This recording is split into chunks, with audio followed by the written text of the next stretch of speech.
ओम शांति। मेरे सारे आत्मिक बंधुओं को सादर प्रणाम। संगम युग में परमपिता परमात्मा शिव बाबा आकर हमें आत्मा के 5 स्वरूपों का ज्ञान दिया है। चलिए हम आज इस 5 स्वरूपों के अभ्यास को प्रणव नाद के द्वारा कैसे हम कर सकते हैं, इस विधि को जानने की कोशिश करेंगे। सहज रूप से ओम, आ, ओ और म इन 3 अक्षरों से बनता है। ये तो दुनिया में अधिकांश लोग जानते ही हैं। ये 3 अक्षर मनुष्य को समाज में जीवन जीने की कला सिखलाते हैं।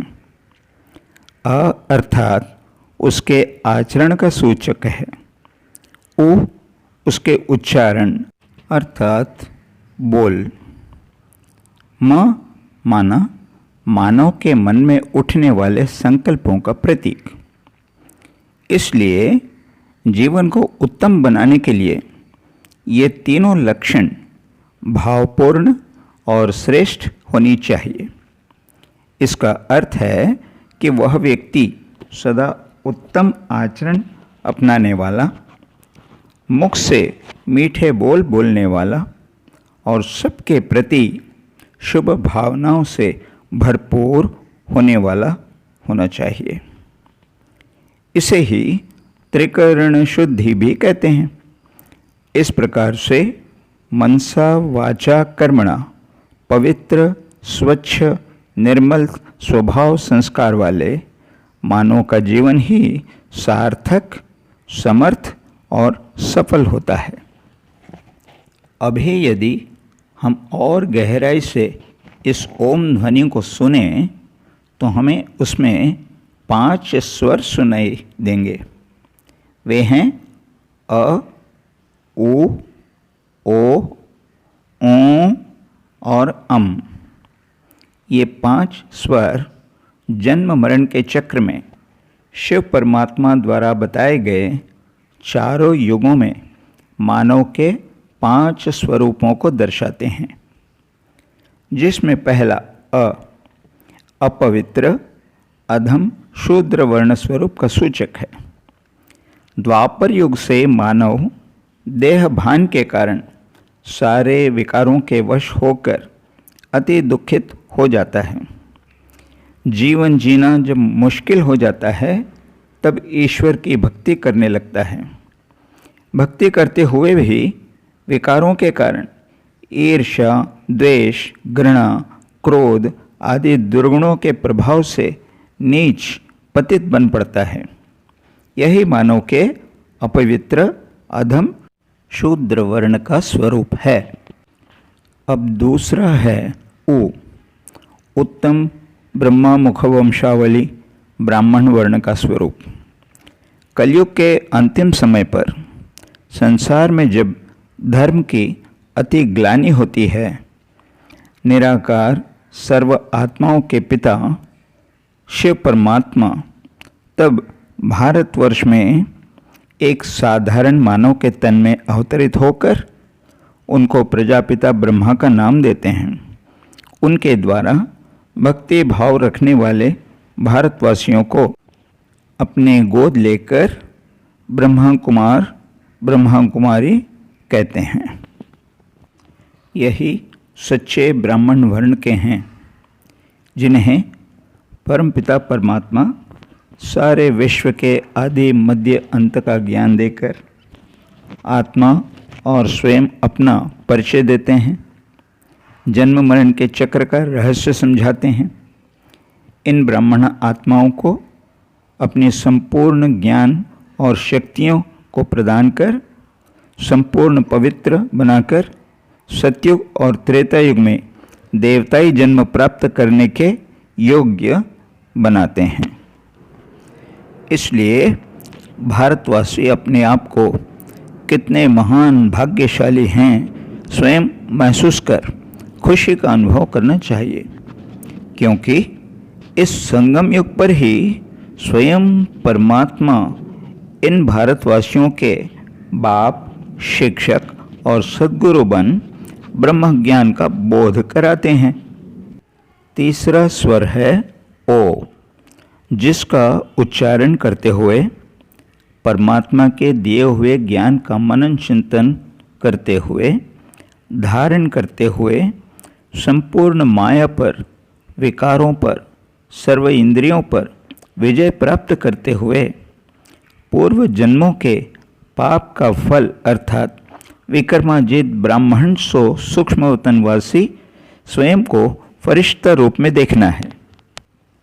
फरिश्ता अर्थात देह भान से, देह के सर्व संबंधों से और देह की सारी दुनिया से उपराम न्यारी स्थिति, 5 तत्वों से बनी इस दुनिया से अलग सूक्ष्म वतन में रहने वाली आत्मा। वहाँ आत्मा को कांतिमय सूक्ष्म शरीर होता है। वहाँ परमधाम में परमात्मा की सर्व शक्तियों की श्वेत किरणें जो निरंतर चारों ओर फैल रही हैं, उन्हें अपने में समाकर फरिश्ता उन शक्तियों की किरणों को नीचे धरती पर चारों ओर फैलाती रहती हैं।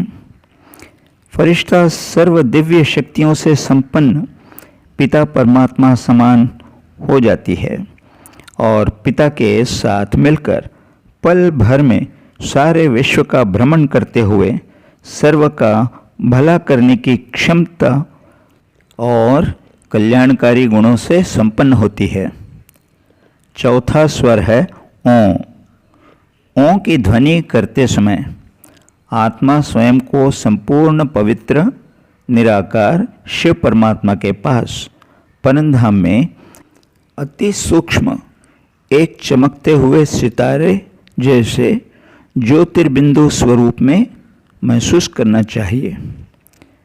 यह है आत्मा का अपना निजी स्वरूप और वह है शांति धाम।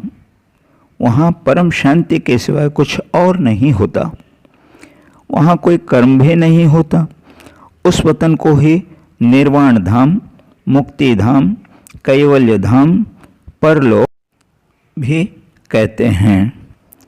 वह आत्माओं का अपना प्यारा घर है, जहाँ वे सर्व आत्माओं के परम पिता परमात्मा शिव के साथ परम आनंद में रहती हैं।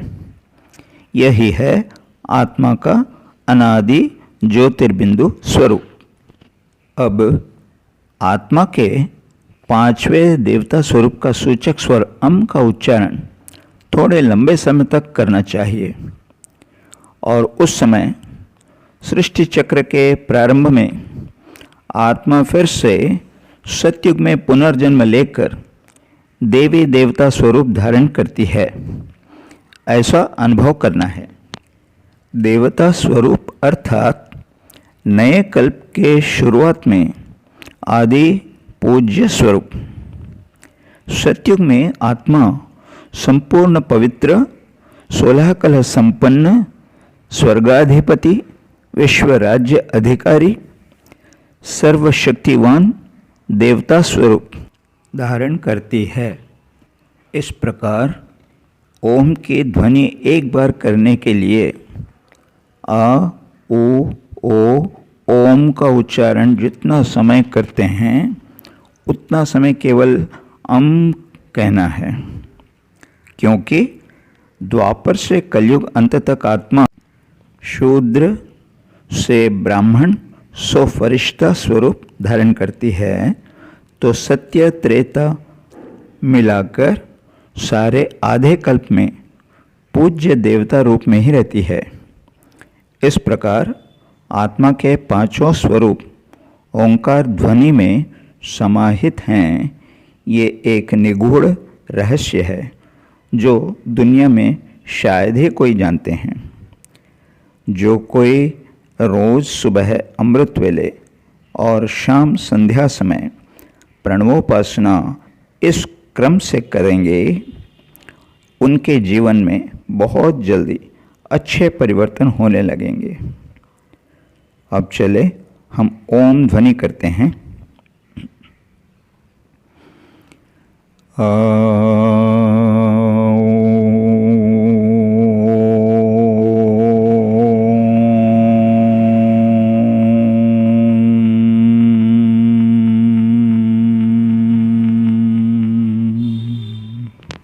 इस प्रकार रोज सुबह शाम दोनों समय कम से कम 21 बार ओम ध्वनि का अभ्यास करें तो बहुत उत्तम है।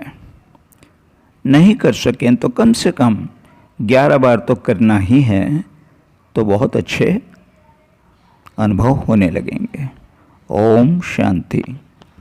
यदि आपको ये वीडियो पसंद आया हो तो ज़रूर इसे आप लाइक करें, सब्सक्राइब करें, आपके बंधु मित्रों के साथ शेयर करें और बेल आइकन को बजाएं, ताकि आप औरों का भी भाग्य बनाने के निमित्त बन सकें। ओम शांति।